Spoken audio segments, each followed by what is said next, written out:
하여름교회 성도 여러분 안녕하십니까? 서상배 목사입니다. 오늘은 에스겔서 21장과 22장을 살펴보겠습니다. 제목은 심판의 칼과 예루살렘의 죄악상입니다. 하나님께서는 에스겔 선지자를 통해 1에서 24장까지 온갖 죄악으로 인한 예루살렘의 임박한 멸망을 선포하고 있습니다.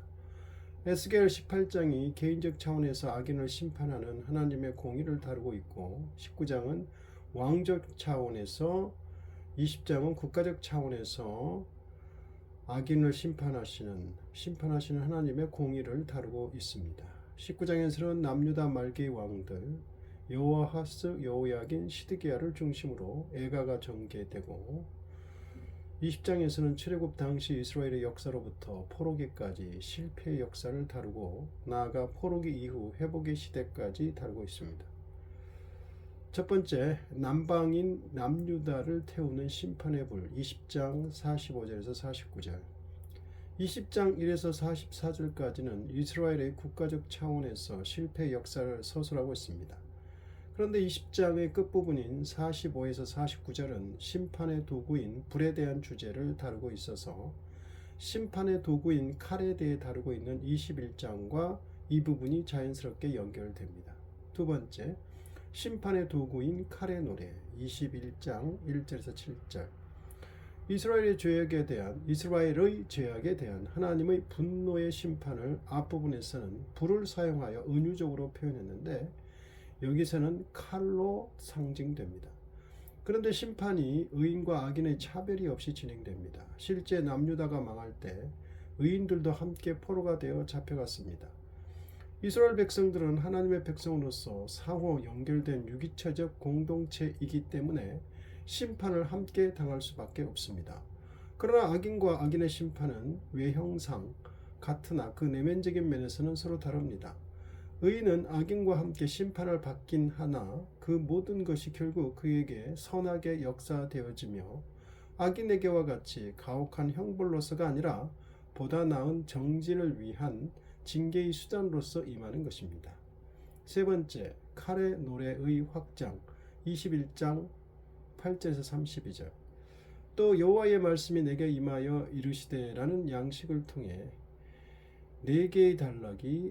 세 개의 단락이 연결됩니다. 세 개의 칼이 등장하는데 심판의 도구로서의 칼입니다. 첫 번째, 춤추는 칼 8절에서 17절 누구든지 닥치는 대로 쳐 죽일 심판의 칼이 다 갈려졌다고 합니다. 번쩍번쩍 시퍼렇게 날이 섰다고 합니다. 그런데도 이스라엘 백성들은 이 심판의 칼이 다른 백성들을 쳐 죽이는 데 쓰일 줄 알고 즐거워만 한다고 합니다. 하나님은 이 칼을 살인자의 손에 넘겨주었다고 합니다. 하나님께서 너 칼아 이제 일어나서 사람을 쳐 죽여라. 이쪽 저쪽 휘돌며 사람을 쳐 죽여라 라고 말씀하십니다. 두 번째, 바벨론 왕의 칼 18절에서 27절 바벨론 왕 르브갓네살은 하나님의 심판의 대리자인 여호와의 칼로 제시되고 있습니다. 바벨론 왕이 군대를 거느리고 암몬과 예루살렘을 두고 어느 곳을 먼저 쳐들어갈 것인가를 고민하여 점을 칩니다. 그러나 예루살렘으로 향하는 점괘를 얻을 것인데 이스라엘 백성들은 그 점괘를 믿을 게 못 된다고 치부합니다. 사람들은 바벨론 왕의 칼로 하나님은 바벨론 왕의 칼로 예루살렘을 잿더미로 만들 것이라고 하셨습니다. 세 번째, 암몬에게 향하는 칼 28절에서 32절 바벨론에 의해 남유다가 패망하자 암몬이 이를 기뻐하며 비웃습니다. 그런데 암몬 족속도 패망당한 남유다인들과 같이 마찬가지로 같은 처지에 이를 것이라고 합니다.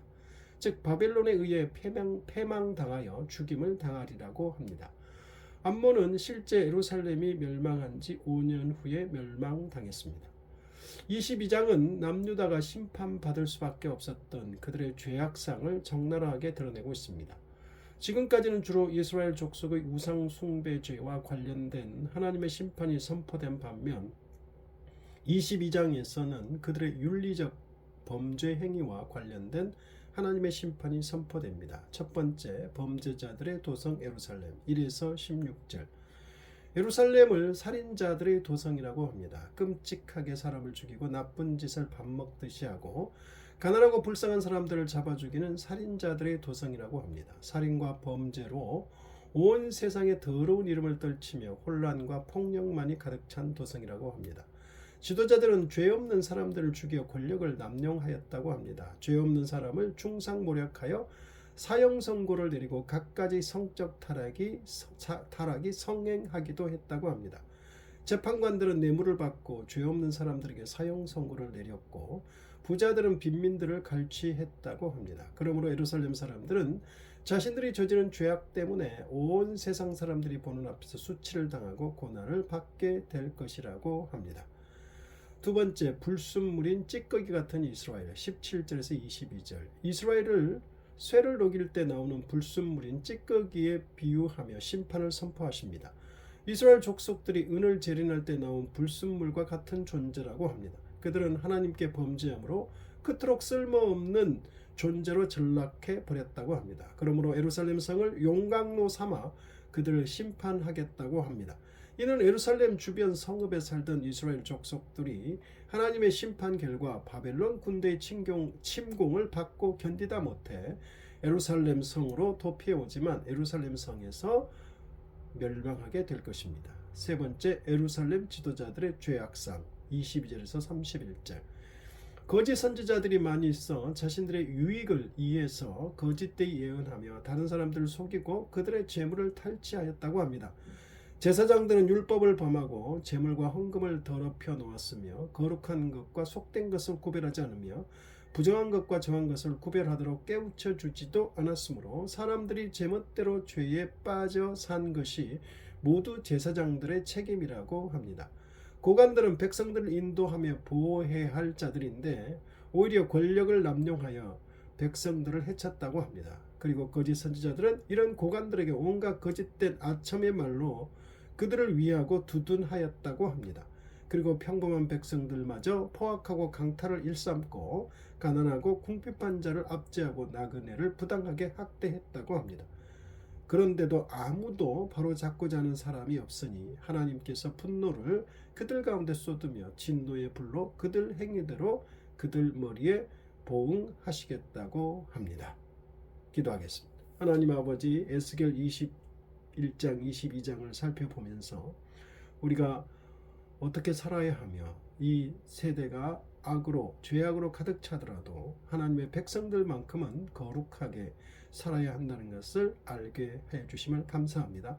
죄악에 물들지 않도록 우리를 지키게 하옵소서. 예수님 이름으로 기도드립니다. 아멘.